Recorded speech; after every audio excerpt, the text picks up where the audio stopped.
सोच कर देखिए, एक लड़का पूरी बहादुरी और जोश के साथ, मतलब एकदम हीरो की तरह, एक लड़की की जान बचाने के लिए तेज रफ्तार ट्रक के आगे कूद जाता है। हाँ, मतलब वही टिपिकल एनिमे वाली शुरुआत है ना। बिल्कुल। वो मौत का सामना करता है, एक महान बलिदान देता है, और फिर उसे पता चलता है कि वो ट्रक दरअसल कोई ट्रक था ही नहीं। वे ट्रक नहीं था तो क्या था? अरे वो एक बेहद धीमे चलने वाला ट्रैक्टर था। मतलब ट्रैक्टर इतनी धीमी गति से आ रहा था कि टक्कर होने का कोई सवाल ही पैदा नहीं होता। ओ बाप रे, तो उसको कुछ हुआ नहीं? हुआ ना। उस लड़के को लगता है कि वो कुचलने वाला है, और इसी डर के मारे, यानी लिटरली सिर्फ हार्ट अटैक से उसकी मौत हो जाती है। अरे यार, ये तो बहुत ही मतलब शर्मनाक तरीका है मरने का। एकदम शर्मनाक। उसने किसी को नहीं बचाया, और अस्पताल में डॉक्टर से लेकर उसके अपने घर वाले तक सब उसके मरने के इस अजीब तरीके पर हंस रहे हैं।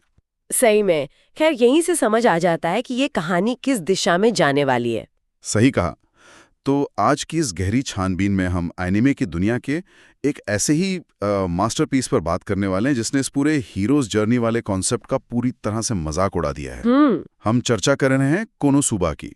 इस सीरीज में एक पूरी तरह से असफल और अव्यवस्थित ग्रुप की कहानियां हैं, और हमारा आज का मकसद ये समझना है कि आखिर क्यों इस पागलपंती को कॉमेडी का मास्टर क्लास माना जाता है। देखिए, वो जो ट्रैक्टर वाली मौत का दृश्य आपने बताया ना, दरअसल वो इस पूरी सीरीज की आत्मा को दर्शाता है। आमतौर पर जो ऐसी फैंटेसी या आइसेकाई कहानियां होती हैं जिसमें मुख्य किरदार मरने के बाद किसी जादुई दुनिया में चला जाता है ना। हाँ बिल्कुल। तो ऐसी कहानियों में शुरुआत हमेशा एक महान दृश्य से होती है। किरदार को कोई बड़ा लक्ष्य मिलता है, वो अपनी पिछली जिंदगी की गलतियों से सीखता है, यानी एक आदर्श योद्धा बनने निकलता है। राइट। पर कोनोसुबा में ऐसा कुछ नहीं होता। एकदम नहीं। कोनोसुबा शुरुआत से ही इस आशा को तोड़ देता है। इसका मुख्य किरदार काजुमा मरने से पहले कोई योद्धा या महान इंसान नहीं था। वो बस एक नीट था। नीट यानी नॉट इन एजुकेशन, एम्प्लॉयमेंट और ट्रेनिंग, राइट? मतलब वही जो दुनिया से कटकर बस अपने कमरे में बंद रहता है। सही पकड़े। बस कमरे में बंद रहना और वीडियो गेम्स खेलना। तो उसकी मौत भी ना उसकी जिंदगी की तरह ही किसी काम की नहीं थी। खैर, यही वो पॉइंट है जहां हमें एंटी एस्केपिज्म का कॉन्सेप्ट समझ आता है। देखिए, लोग फैंटेसी इसलिए देखते हैं ताकि वो अपनी आम जिंदगी की परेशानियों से भाग सकें। एस्केप चाहिए होता है उन्हें। एग्जैक्टली। उन्हें लगता है कि अगर उन्हें किसी और दुनिया में भेज दिया जाए तो वो वहां जाकर रातों रात कोई महान हीरो बन जाएंगे। पर काजुमा की कहानी ये सच्चाई दिखाती है कि अगर कोई इंसान आम जिंदगी में आलसी और कामचोर है तो वो दूसरी दुनिया में जाकर अचानक से सुपरमैन नहीं बन जाएगा। बिल्कुल नहीं, वो वहां भी वैसा ही रहेगा। और मजे की बात देखिए, मरने के बाद जब वो आखिरत में पहुंचता है तो उसकी मुलाकात एक गॉडेस यानी एक देवी से होती है, जिसका नाम एक्वा है। हाँ, एक्वा। और उम्मीद तो यही होती है कि देवी उस असफल लड़के को थोड़ी सहानुभूति देगी। पर एक्वा क्या करती है? वो उसकी शर्मनाक मौत पर जोर जोर से हंसने लगती है। मतलब पूरी तरह से जलील कर दिए उसको। और इस जिल्लत का जो नतीजा निकलता है ना, वो कहानी के आगे के रास्ते को हमेशा के लिए तय कर देता है। देखिए, एक्वा उसको एक फैंटेसी दुनिया में भेजने का प्रस्ताव रखती है ताकि वो डीमन किंग को हरा सके। और वो काजुमा से कहती है कि वो अपने साथ उस नई दुनिया में कोई भी एक अस्त्र या विशेष शक्ति चुनकर ले जा सकता है। पर काजुमा उस देवी के घमंड से इस हद तक चिढ़ जाता है। वेट, वो किसी तलवार को नहीं चुनता? नहीं, वो किसी जादुई तलवार को नहीं चुनता, बल्कि वो खुद एक्वा को ही उस दुनिया में खींच लेता है। बाप रे, मतलब ये तो कोई महान फैसला था ही नहीं। बिल्कुल नहीं, ये सिर्फ आउट ऑफ स्पाइट यानी जिद और चिढ़ में लिया गया एक पेटी फैसला था। ये तो बिल्कुल वैसा ही हुआ ना जैसे कोई केले के छिलके पर फिसल कर कीचड़ में गिर जाए और वहाँ खड़ा कोई शख्स उस पर हंसे तो वो गुस्से में आकर उस हंसने वाले को भी अपने साथ कीचड़ में खींच ले। हाँ, एकदम वैसा ही। इनका सफर किसी भविष्यवाणी पर आधारित नहीं है, ये सिर्फ आपसी कलेश और बदले की भावना से शुरू होता है। तो एक देवी जिसका काम दरअसल लोगों को रास्ता दिखाना था, अब वो खुद एक आम इंसान की तरह बिना पैसों, बिना ताकत और बिना किसी उम्मीद के उस नए शहर में फंस गई। सही बात है। और काजुमा को लगता है कि उसने एक देवी को साथ लाकर बहुत बड़ा तीर मार दिया है। पर जल्दी उसे एहसास होता है कि एक्वा के पास ताकत तो है पर दिमाग और अक्ल की पूरी कमी है। अरे यार। और फिर यहीं से कहानी अपने दूसरे और सबसे मजेदार हिस्से में प्रवेश करती है, जो कि है इनका डिस्फंक्शनल पार्टी लाइफ। हाँ, क्योंकि काजुमा और एक्वा अकेले तो इस फैंटेसी दुनिया में गुजारा नहीं कर सकते थे ना। बिल्कुल। उन्हें क्वेस्ट लेने, पैसे कमाने और मॉन्स्टर से लड़ने के लिए टीम की जरूरत है। लेकिन जब नीड की जिद और बेवकूफ़ी पर रखी गई तो उनकी टीम में जुड़ने वाले लोग भी वैसे ही हैं। वही तो, उनके ग्रुप में सबसे पहले एक मेज यानी एक जादूगरनी जुड़ती है जिसका नाम मेगुमिन है।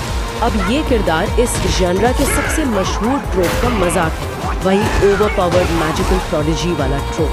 ओ हाँ, एनिमे में आमतौर पर ऐसे किरदार होते हैं जो दिखने में छोटे या मासूम होते हैं और उनके पास ऐसी जादुई ताकत होती है जो पूरी दुनिया हिला सकती है।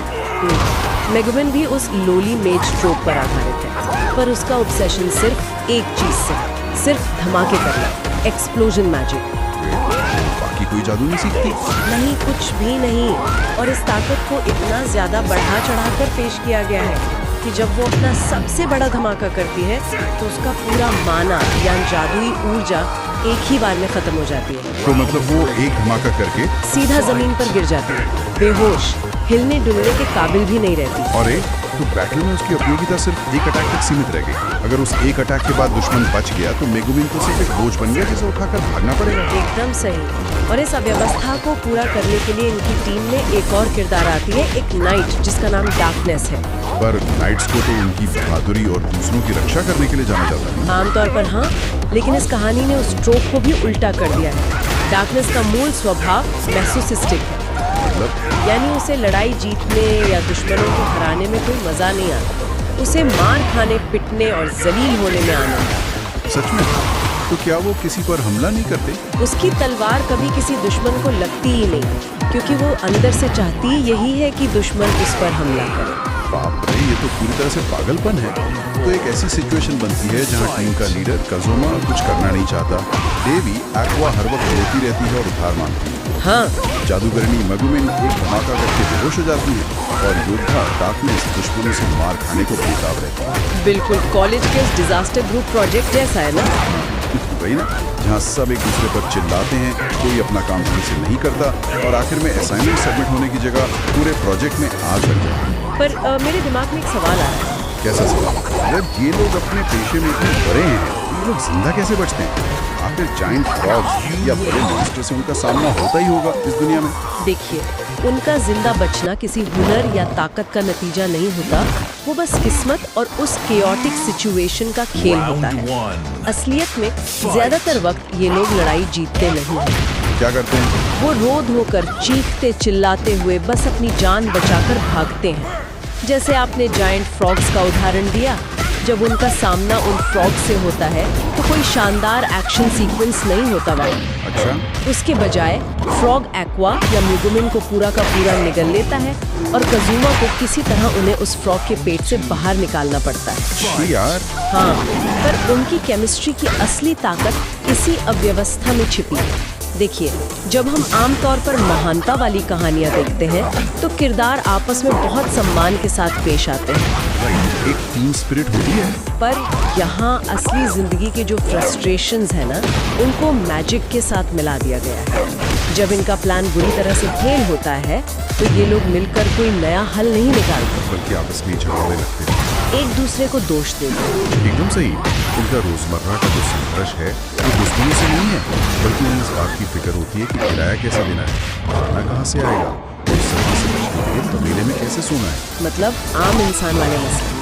पर अगर हम इन छोटी छोटी जीत हार से पीछे हटकर इस पूरी सीरीज की तुलना इस जॉनरे के बाकी पॉपुलर शोज से करें तो ये भीड़ से सच में बिल्कुल अलग नजर आती है। बिल्कुल।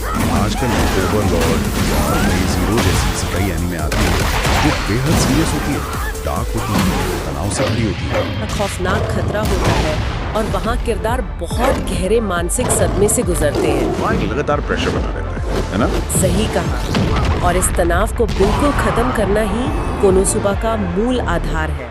ये ना एक प्रेशर वाल्व की तरह काम करती है, पैरोडी की तरह। हाँ, आइसेकाई पैरोडी होने का मतलब ही यही है कि ये उन सीरियस एनिमे के हर घिसे पिटे नियम को पकड़ती है, उसको दर्शकों के सामने रखती है और फिर उसका बुरी तरह से मजाक उड़ाती है। तो उन सीरियस स्टोरीज की तुलना में ये बेहद लाइट है।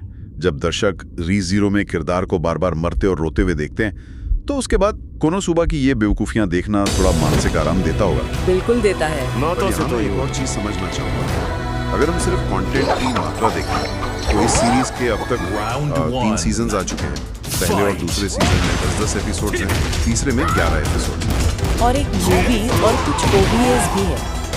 तो कुल मिलाकर 30 से ज्यादा एपिसोड्स का कंटेंट मौजूद है। अगर इसका आधार सिर्फ एक पैरोडी कि हाँ देखो हीरो फेल हो गया और जॉनरे का मजाक हो गया, तो वो जो एक पॉइंट के बाद तो पुराना हो जाना है। मेरा मतलब है पैरोडी कितनी देर तक फ्रेश रह सकती है। लोग 30 से ज्यादा एपिसोड्स तक सिर्फ उसी जोक के सहारे इसे क्यों देखना चाहते हैं? वही तो सबसे बड़ा कैच है इसका। एक शुद्ध पैरोडी की सबसे बड़ी समस्या सच में यही होती है कि वो अपनी अपील जल्दी खो देती है। पर कोनोसुबा की ना जो रीवॉच वैल्यू है वो बहुत हाई है। ऐसा क्यों? बहुत लाइट लगता हो पर इसके कैरेक्टर्स इतने ऑर्गेनिक हैं और एक दूसरे से इतने डीपली कनेक्ट हो जाते हैं कि कॉमेडी ऑटोमेटिकली उनके आपस के रिश्तों से निकलने लगती है। मतलब लोग सिर्फ एनिमे ट्रॉप्स का मजाक उड़ाते देखने नहीं आते। नहीं, दर्शक इसलिए वापस आते हैं क्योंकि उन्हें काजुमा का आक्वा पर झुंझलाना देखना है या मेगुमिन और डार्कनेस की उन अजीब तरकीबों पर हंसना है। एक तरह से ये एक फैंटेसी सेटिंग में चलने वाला सिटकॉम बन जाता है जहाँ कैरेक्टर्स के बीच की डायनामिक्स कहानी को आगे बढ़ाती हैं। अब बात समझ में आई। यानी शुरुआत भले ही जॉनर को तोड़ने से हुई हो और उसके बाद किरदारों का ये पागलपन सुनने वालों को या दर्शकों को उनके परिवार जैसा महसूस करवाने लगता है। सही पकड़े, वो उस अव्यवस्था का हिस्सा बन जाते हैं। तो चलिए अब उस पॉइंट पर आते हैं जहां हम इस शो का पूरा नाम बताते हैं और ये समझते हैं कि इसमें छिपी आयरनी और मैच्योर ह्यूमर आखिर किस दिशा में जाता है। हाँ, ये बहुत जरूरी पॉइंट है। हमारे सोर्सेस कहते हैं कि इस शो का पूरा और लंबा नाम है Konosuba, God's blessing on this wonderful world, जिसे जापानीज में कहते हैं कोनोसुबराशी सेकाई शुकुफुकु वो। राइट। और अगर सुनने वाले इस नाम को ध्यान से सुने तो इससे बड़ा मजाक और कोई नहीं हो सकता। एकदम सटीक बात कही आपने। इस नाम में ही सबसे बड़ी आयरनी या व्यंग्य छिपा है। God's blessing on this wonderful world, यानी इस खूबसूरत दुनिया पर भगवान का आशीर्वाद। जबकि आशीर्वाद जैसा तो कुछ है ही नहीं वहाँ। वही तो, पूरी सीरीज में ना तो दुनिया खूबसूरत लगती है, ना भगवान यानी आक्वा का कोई आशीर्वाद काम आता है। वो बेचारे हमेशा कर्ज में डूबे रहते हैं, मॉन्स्टर से पिटते रहते हैं और तबेले की घास पर सोते हैं। ये नाम ही अपने आप में उनकी उम्मीदों और उनकी असलियत के बीच की खाई को दर्शाता है। और सच कहो तो यही सच्चाई इसके ह्यूमर को डिफाइन करती है। और इस ह्यूमर को लेकर हमारे सोर्सेज एक बहुत महत्वपूर्ण ध्यान देने वाली बात पर एक कौन या खामी सामने है। खासी तौर पर उनके लिए जो साफ सुथरी कॉमेडी ढूंढते हैं। बिल्कुल, इस सीरीज की कॉमेडी हमेशा साफ सुथरी नहीं होती। इसे PG-13 की रेटिंग मिली हुई है। इसका ह्यूमर का कई बार इची या काफी मैच्योर लेवल पर चला जाता है। इसमें डबल मीनिंग्स, अडल्ट जोक्स और कुछ ऐसी सिचुएशन शामिल हैं जो शायद हर एक के अनुकूल नहीं हो सकती। पर मैं ये सोच रहा था कि क्या ये मैच्योर ह्यूमर सिर्फ सस्ती कॉमेडी के लिए डाला गया है? आपको क्या लगता है? क्योंकि अगर हम इस अव्यवस्थित और फ्रस्ट्रेटेड पार्टी के बैकग्राउंड को देखें ना, तो ये जोक शायद उनके किरदारों के स्वभाव से ही निकलते हैं। आपने बिल्कुल सही सोचा। अगर हम उन किरदारों के पिछले अनुभवों और उनकी बुरी स्थिति को देखें तो ये मैच्योर ह्यूमर उस खुरदुरेपन का ही एक हिस्सा लगता है।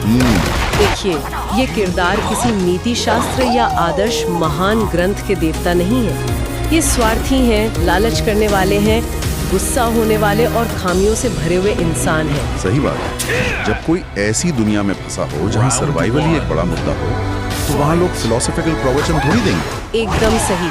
उनका मजाक, उनकी आपसी बातचीत, उनकी रियल लाइफ फ्रस्ट्रेशंस को दर्शाती है। आखिर एक हीरो जो ट्रैक्टर से डरकर मर गया हो, उससे आप और ऐसी उम्मीद भी क्या कर सकते हैं? सही बात है। ये शो अपनी बफकूफी और कच्चे मजाक से बिल्कुल घबराता नहीं है, बल्कि उसे पूरी तरह से गले लगाता है। इसका सीधा सा मतलब ये निकलता है कि ये एनिमे उन लोगों के लिए नहीं जो किसी ऐसी कहानी की तलाश में है जहाँ आखिर में कोई बड़ा मॉरल लेसन हो, या जहाँ अच्छाई की आदर्श जीत। ऐसा कुछ नहीं मिलने वाला है। अगर किसी को ऐसी साफ सुथरी और प्रेरक कहानी चाहिए तो भाई साहब इस सीरीज से दूर रहना ही बेहतर है। लेकिन अगर किसी को नॉन स्टॉप हंसी चाहिए, पेट दर्द कर देने वाली कॉमेडी चाहिए, और एक ऐसी फीलिंग चाहिए जहां वो उन किरदारों के डेली ड्रामे पर खुलकर हंस सके, तो ये बेस्ट कॉमेडी एनिमे में से एक है और बिल्कुल मस्ट वॉच है। ये सीरीज दिखाती है कि परफेक्शन जरूरी नहीं है, बल्कि दोस्तों के साथ झगड़ना और फिर भी एक दूसरे को बर्दाश्त करना ज्यादा सच्चा और असली लगता है। हाँ, हम इस बात को ऐसे भी देख सकते हैं कि कोनोसुबा दरअसल असफलता और बेवकूफ़ी को एक सच्ची आर्ट फॉर्म में बदल देता है।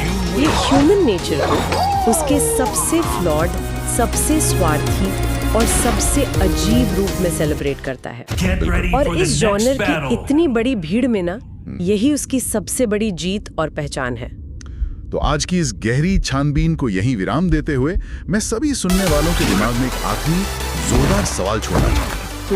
आज के इस तेज और सोशल मीडिया से भरे दौर में जहां हम हर जगह हर कहानी में परफेक्शन और किसी महान लक्ष्य की उम्मीद करते हैं, वहां कजुमा और उसकी पूरी तरह से फेल होती हुई इस टीम का इतना मशहूर होना आखिर हमारी मानसिकता के बारे में क्या दर्शाता है? ये एक बहुत ही गहरा सवाल है। क्या हम अंदर ही अंदर उन चमकती तलवार वाले आदर्श और कभी गलती ना करने वाले हीरो से थक चुके हैं?